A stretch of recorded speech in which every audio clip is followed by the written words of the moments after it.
By now, I will start recording this session. So, pwede nyo mabalik to kung may data at time kayo. Na. So, I'm having a shortage of time. Napaman ko'y buluhaton, good. Pero, I'll make sure that you would have at least good knowledge or sufficient knowledge para sa maong kaning topics for in preparation sa inyong second exam. Okay?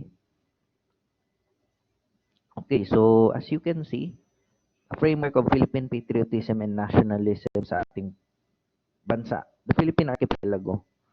So as we all know, a country, a government, specifically our government, is governed by the Constitution. And our Constitution now is the third Constitution we've had since being a country. Ang first is the 1935 Constitution.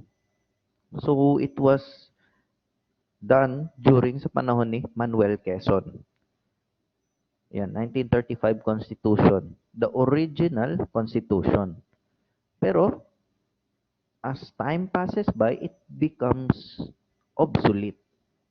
Di na siya applicable. But there's still other principles na hanggang ngayon ina-adapt from that. So, nagkaroon ng gera, World War II, nagkaroon tayo ng mga crisis noong 1950s. By the year 1973, a year after declaration ng martial law, gumawa si Presidente Ferdinand Marcos ng 1973 Constitution para palitan ang 1935 Constitution because he sees that the 1935 Constitution is obsolete already by the 1970s. So yun, some others would say na pang sariling interest lang niya para makilala lang si Marcos. Pwede, pero the law or our laws or law in general as what might have been discussed sa inyong criminal law, our laws are prospective in nature. Hindi pwede maging stagnant, hindi pwede magpundura. It changes as the society changes. Yan yun. So, fast forward, 1987, after the EDSA Revolution, yung una. So, noong 1986, after February 25, yung naging presidente, yung single mom, si Cory Aquino, assured that our country must be under a revolutionary government. Kinahanglan mang i-revolutionary government ang nasod, kay tungod na naiibalangkas or naay buluhaton nga bag-ong constitution the year after. Yan yung 1987 Constitution. So that is the basic and the source of our law. It's based on the Constitution. So according sa Article 1 ng 1987 Constitution, it will be highlighted that the national territory comprises of the Philippine Archipelago, islands and waters embraced therein, the water around, between, and connecting the islands and the archipelago regardless of dimension. So, kung sa criminal law pa na, remember ninyo, that's part of generality, or I mean, territoriality. Generality, those all who live or sojourn within the Philippine Islands. Territoriality, yan yung sakop ng teritoryo natin. Yan. All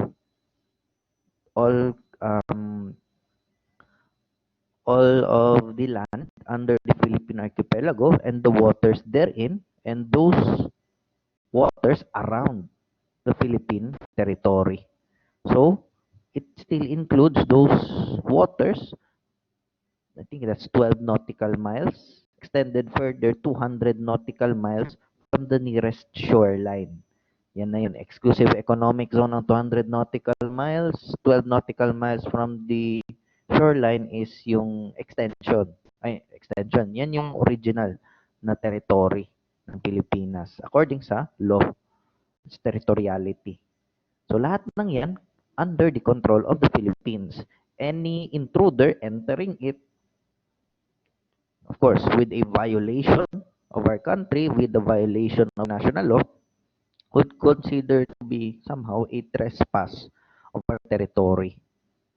Kaya nga, for example, sa US, 49 state ng Amerika ang Alaska. So lahat ng mga Russian planes na tatangkang papasok sa teritoryo ng Australia ng Alaska will be subjected to American laws kung mahuhuli silang pumasok illegally. Whether it's in the air or in the sea, yun ang mangyayari. The same goes with every other country. The same goes with every other country na independent. May sariling territory. So, sa history ng pangalan ng Philippines, it was derived in name or in honor of King Philip II ng Spain. Siya kasi yung hari nung time na yon na nasakop tayo ng Espanyol. Na King Philip, kailangan man yan na magpasikat. So, si Ruy Lopez de Villalobos, one of the Spanish explorers, noong 1542, he named the whole Philippine archipelago as Filipinas or Pilipinas in honor of their king. Yan. Significantly or specifically from the islands of Leyte and Samar. Doon kasi sila unang dumaan na rota like kay Magellan. Magellan first landed in Limasawa Island. Pero yung mga Raha sa Cebu at sa Bohol were not really happy at first. Diba? Yung kanta ni Yoyoy Villame. Anyway, so eventually, the Filipinas was translated or converted into Las Islas Filipinas para masakop na yung buo na para sana all ba ana. So much more during the Malolos Convention, yan, established na maging republika. Much more formal leadership ng mga Espanyol. Naging Republika Filipina. Or in English, the Republic of the Philippines. Republic of the Philippine Islands yan. So, location nating bansa, we are somehow above the equator at the center or at the heart of Southeast Asia. Southeast Asia is composed of 10 nations. Yan ang ASEAN. We are part or at the center of the Asian countries facing the Pacific or the Pacific Ocean. Na tayo ang nasa sentro. Kumbaga, kung sa military standpoint or even sa trade standpoint, kita ang una or isa sa mga unang nasod na maagian sa mga merchants gikan sa Pacific. Yan. So we are in the heart of Asia. Diba tong channel sa GMA na bago? Anyway, so the Philippines or the Republic of the Philippines is also known as the Pearl of the Orient. Tungod kay naata sa pinakasentro. Yan. So Philippines is comprised of 7,107 islands, may more or less 7,107 islands. Na depende na high tide, low tide. Anyway, for those number of islands, we are one of those countries with the most number of islands, with, of course, stretching 1,840 kilometers total na distance, and of course comprised of three main island groups. Yan ang Luzon, Visayas, and Mindanao. Philippines also is comprised of 17 regions with 81 provinces. Kalimot ko pila kabuk ang cities. Yan. Anyway, so yan yun. That's the Philippines right now. Pila ka buok ang mga Pilipino? Roughly around 109 million Filipinos and counting. Na daghan pa mang mabuhat na nakaroon pandemic, daghan pang mabuhat. So pushing 110 million na tayo. 110 million. Okay? So questions about the Philippines, history natin. Excuse me. Are there any questions? Unsay title sa ato ang national anthem? Say title. National anthem natin. Lupang hinirang. Sigurado ka? Sigurado ka, Mr. Oxtero? Lupang hinirang, dili bayang magiliw? Bayang magiliw day, sir. Are you sure? Nako. Anyway, yun. So, the reason why I ask you, or gi-ask na ako ang isa sa mga classmates ninyo, nganong, or unsa ba jud ang ato ang national anthem? Because we, as a Filipinos, or kita, kinahanglan, makahibaw-ta na, unsa ba jud ang ato ang national anthem? Because it is part of our identity. Also, the other question is, sino ba ang isang Pilipino? Who are or who is considered a Filipino? So, as legal as it may be explained, here are those. Nasa number 2. According sa Article 4, Section 1 ng 1987 Constitution, it states that there are requisites in order to consider a person as a citizen of the Republic of the Philippines. First, those who are citizens of the Philippines at the time of the adoption of its new constitution at that time, 1987. So yung mga Filipino before 1987 would be carried over as Filipinos upon the new constitution. Kumbaga, carry over na lang ba? Next, those whose fathers and mothers are citizens of the Philippines. Yan yung biological na parents, mga Pinoy. Ang pangutan, akin sa badyo'y biological parents ni Grace Poe. That's one question. Next, those born before January 17, 1973 of Filipino mothers who elected Philippine citizenship upon reaching the age of majority. So katong mga inahan ay katong mga tao na born before January 17, 1973 na may Pilipinong nanay at yung nanay nila dapat Filipino ang citizenship when they reach or even before they reach the age of majority or 18 years old. Yan. Next is those who are naturalized according to law. Best example niyan, si Andre Blatch. He is a member ng Gilas Pilipinas. Naturalized according to law because first, hindi siya pinanganak sa Pilipinas. Second, he does not have Filipino parents. The third, gi-acquire niya ang pagka-Pilipino by law or naturalized by law. I would explain paano yan nangyari.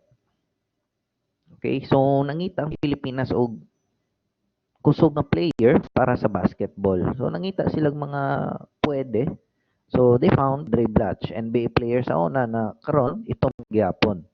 So what they did is they asked Congress katong mga gusto na mahimo siyang naturalized Filipino because you need or the Congress needs and must approve upon a person to be. So, yun. Naging naturalized Filipino si Andre Blatch. So, yan. How was it acquired? There are generally recognized forms of acquiring Philippine citizenship. First is Filipino by birth, yung may lahing Pilipino biologically. First, jus soli or jus soli. In English, the right of soil. Is a legal principle na kung saan ang nationality ng isang taong pinanganak would be determined sa lugar kung saan siya pinanganak. Yan ang in-adapt ng Pilipinas. Yan din in-adapt ng US. So, for example, ako, pinanganak ako dito, the city of Davao. The same goes sa inyo, ha, pinanganak kayo sa kung saang parte at teritoryo ng Pilipinas, you are a Filipino, jus soli, the right of soil. Sunod, jus sanguinis or jus sanguinis kung Bisaya, the right of blood.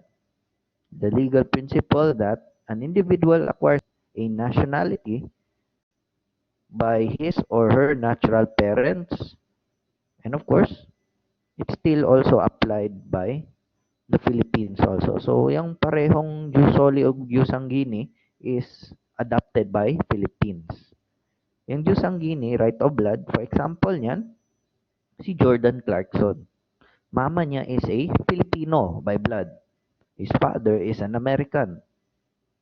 But because pinanganak siya sa US, he is an American citizen.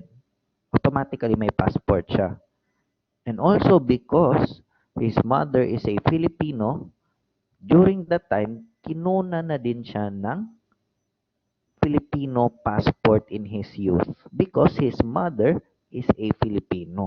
He is qualified to have the right of blood to be a Filipino. Yan. The second form is Filipino by naturalization. Yan yung sinabi ko kay ang Andre Blatch. It is done judicially. Of course, kailangan ng korte ma-approve yan. Of course, it will be endorsed to the Congress. It made a person be a naturalized citizen, clothing him with privileges na meron sa mga native Filipinos, yung pagiging citizen ng isang bansa, like for example, Philippines. The requisites are he must first renounce or dapat niya bawiin yung kanyang pledge of allegiance sa former nationality. So, dapat bawiin niya ang pagiging Amerikano and he will be converted into becoming a Filipino with the same privileges of a Filipino. Okay? So, yan yun. So, kinanglan mo na niya na, wala na siya loyalty or allegiance sa US, then he would pledge his allegiance and loyalty sa Pilipinas. Manumpa na siya.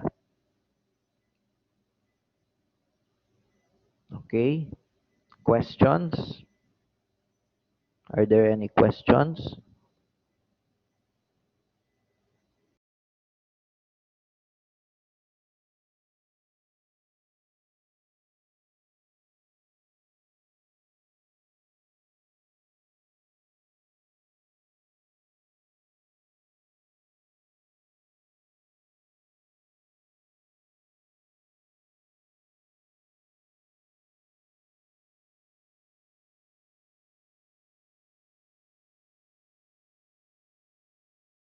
Walay pangutana?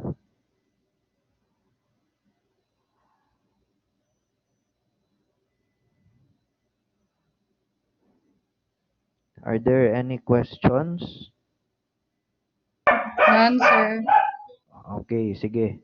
Continue tayo. Psikolohiyang Pilipino. In English, that is Philippine psychology or the psychology of a Filipino. Indigenous psychology in general. So, it is a field of study not only concerned with psychology in general, the subject, but also the field of thought that aims to promote an awareness and recognition of our indigenous roots or our indigenous culture. kumbaga unique sa atin. Okay? That is indigenous psychology. First of those is that in SP or sa psikolohiyang Pilipino, meron tayong mga konsepto na kung saan or a factor or series of factors which is a consideration in order for us to be a an independent Filipino or independent Philippine country.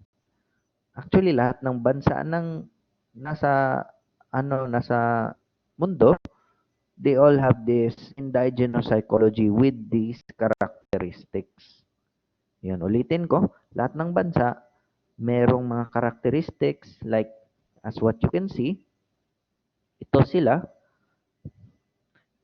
each country has their own unique um, languages, leisures, which are part of these categories or factors. So let's start with 4.1.1. Okay? Language. As we all know, Filipinos generally speak Tagalog.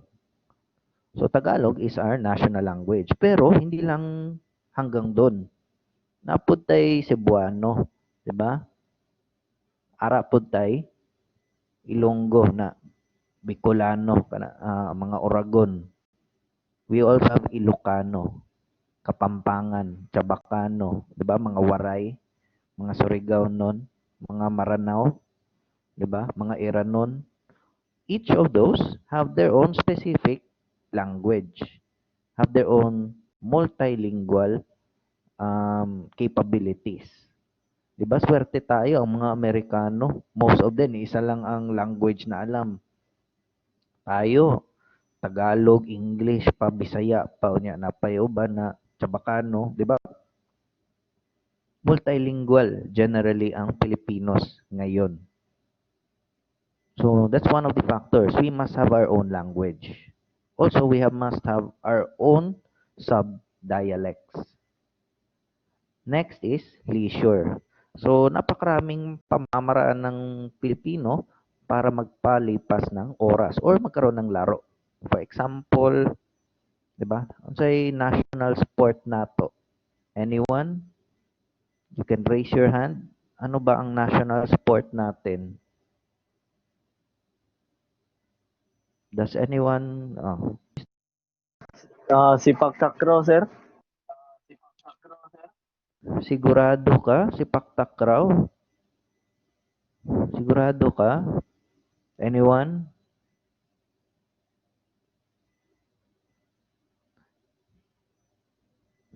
Si Paktakraw ba?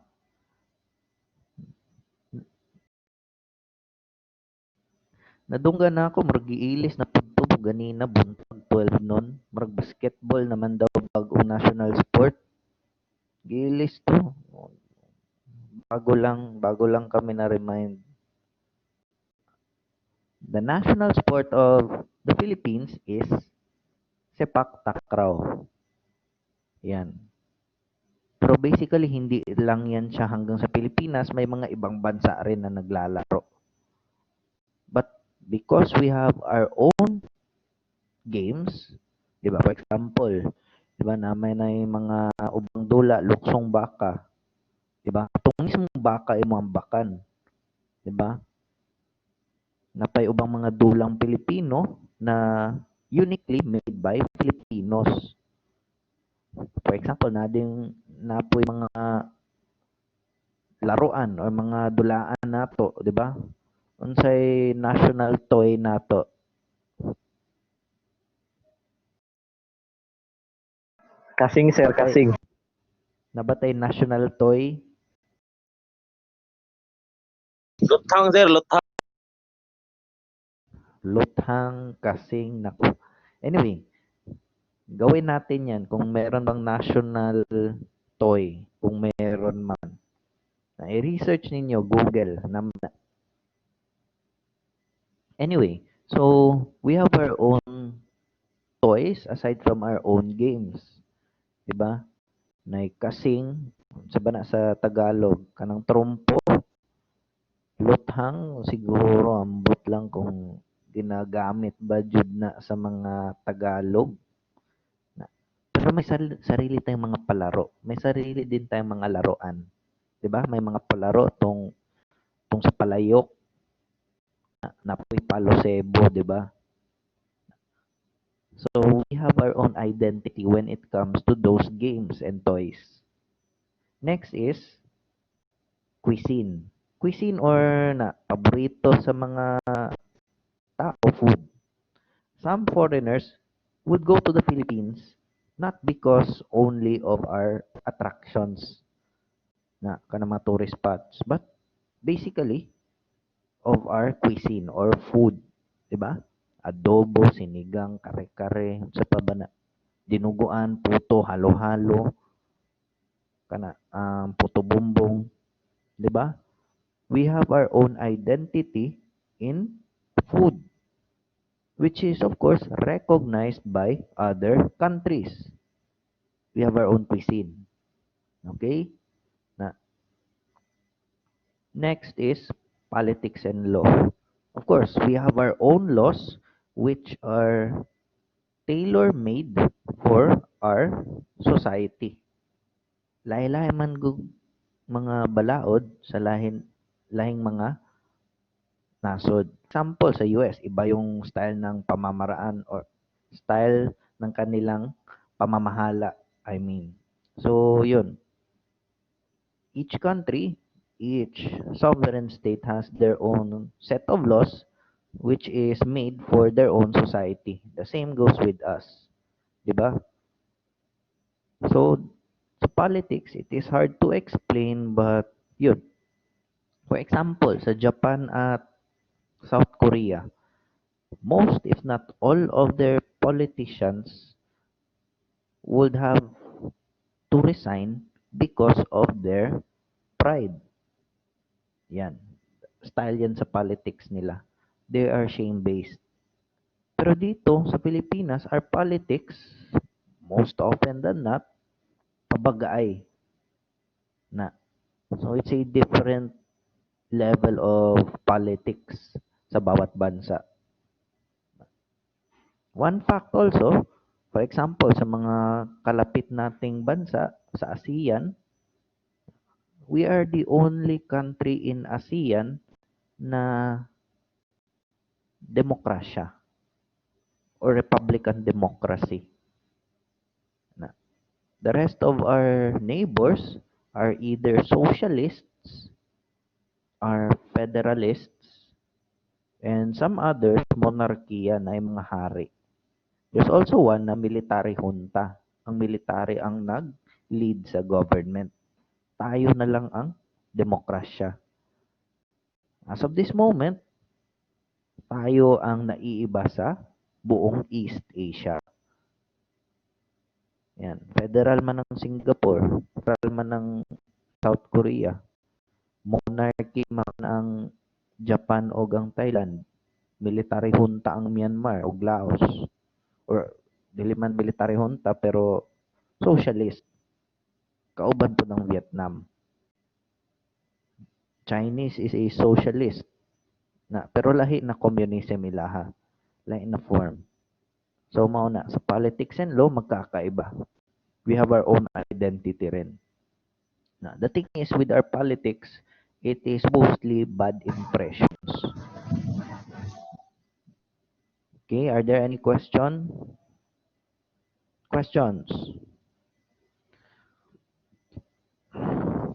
Okay, wala na. Next is religion.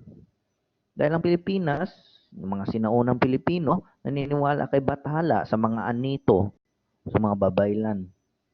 Sumusunod sa mga ninuno, sa mga bulol. Yan.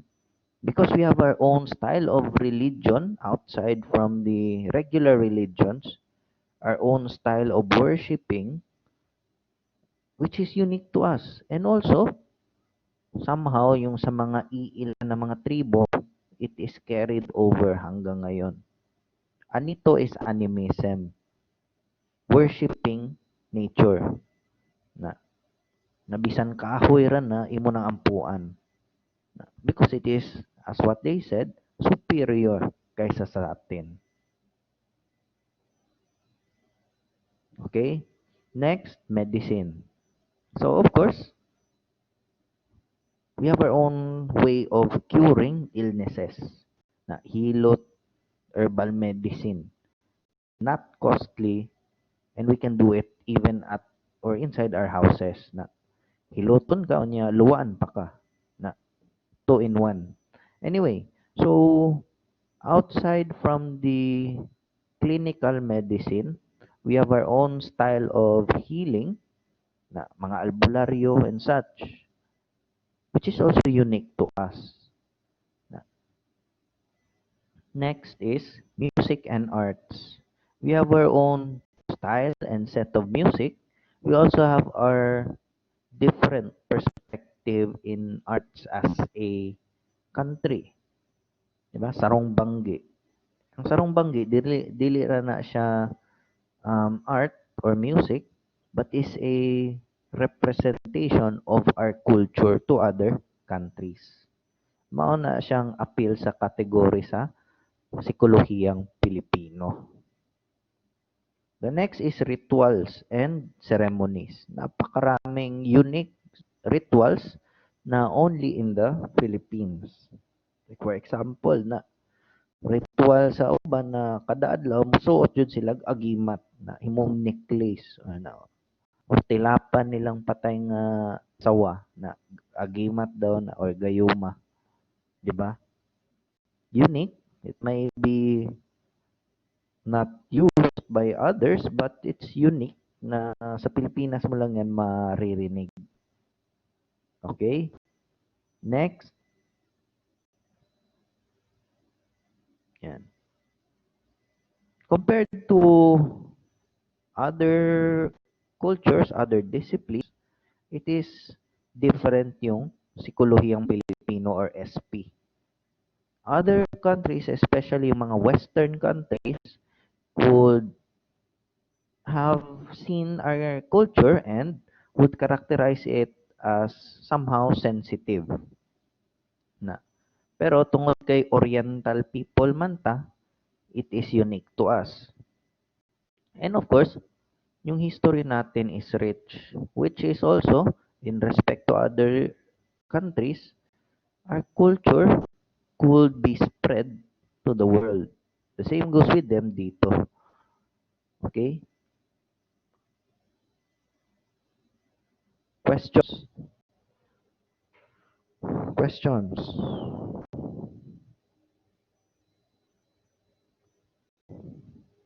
Questions? Wala?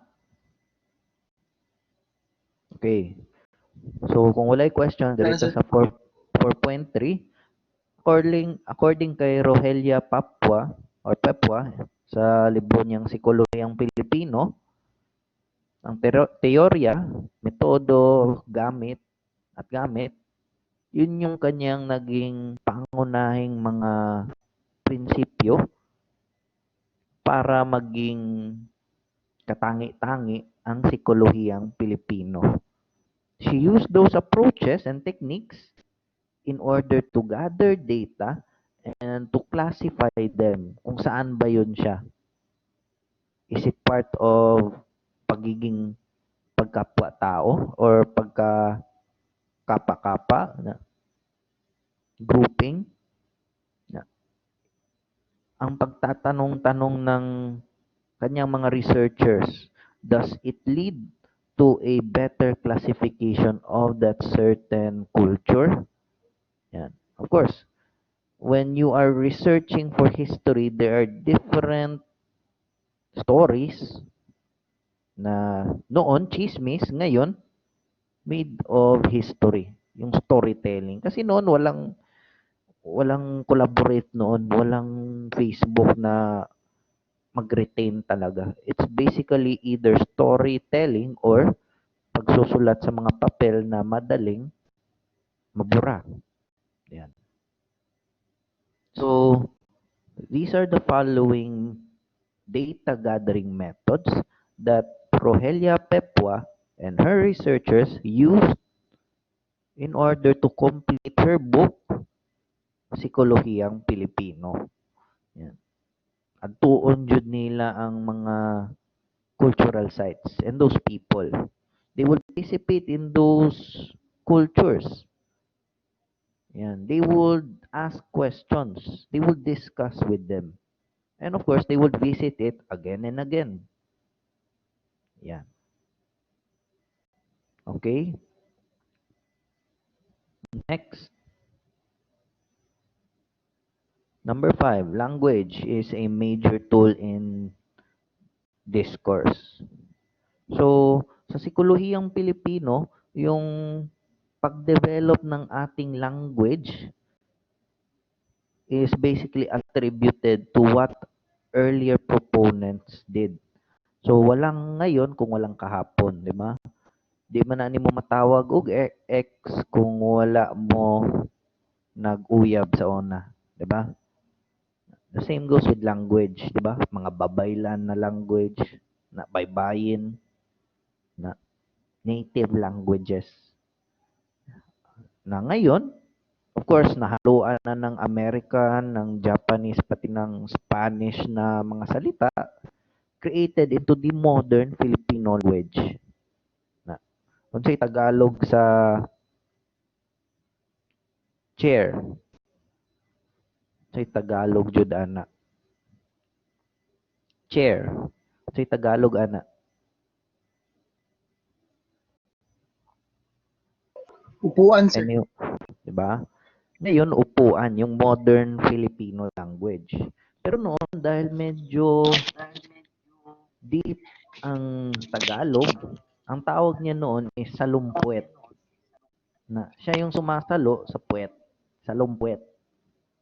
But then it made others feel uncomfortable, and of course, it takes too much effort to say it, salumpuet na.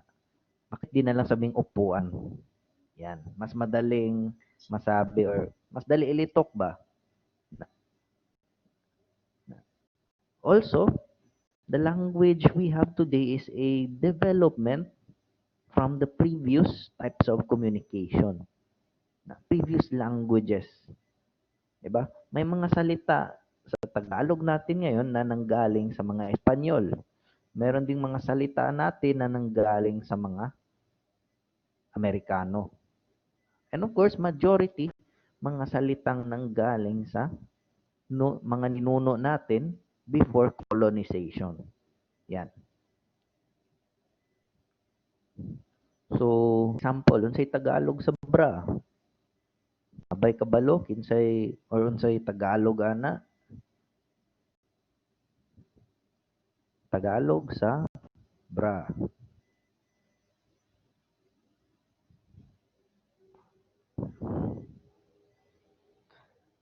Meron ba? Wala man siguro, sir. Nanay Tagalog. Nako. Nanay Tagahugis. Unsa to? Oh, unsa man na, Mr. Tagahugis, sir. Officer? Ay, nako. Nako naman. Yan. One of those things or karon wala na ginagamit ng Tagalog anang kanang lingerie sa babae kanang bra. Pero nanay Tagalog. Ang Tagalog ng bra ay salong suso. Na again, Tagalog niyan salong suso. Manay mo salo sa mamariglans or sa suso, 'di ba? So it was not used now because ngayon mas nagkakaroon ng ibang pag-iisip, or the society of the Philippines have a different mindset when they hear that word.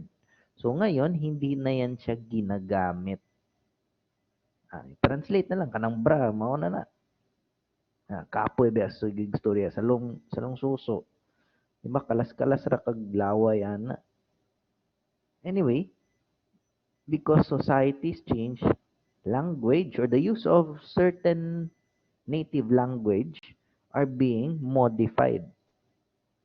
Yan. In order for a wider audience to understand it, and in order for them to use it easier and more comfortable. di ba?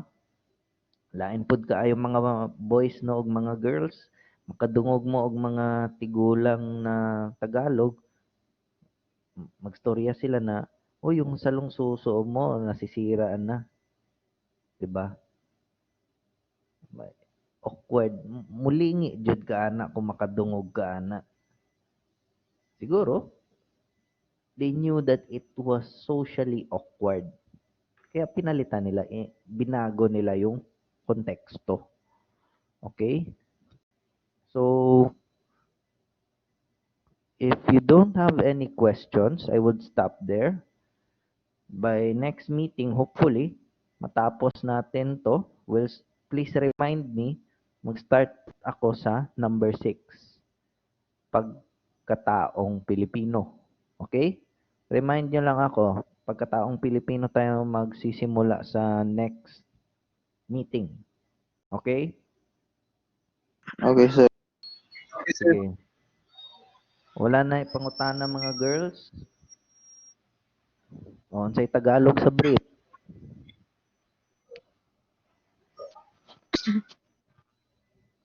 O, nabay Tagalog ang brief. Na, basin, naamoy mahibawan ana. Hindi, general man na, Mr. Jason o Mr. Jason. General man na, panloob, pwede man na pang lalaki or pang babae. Na, unsay Tagalog anang brief.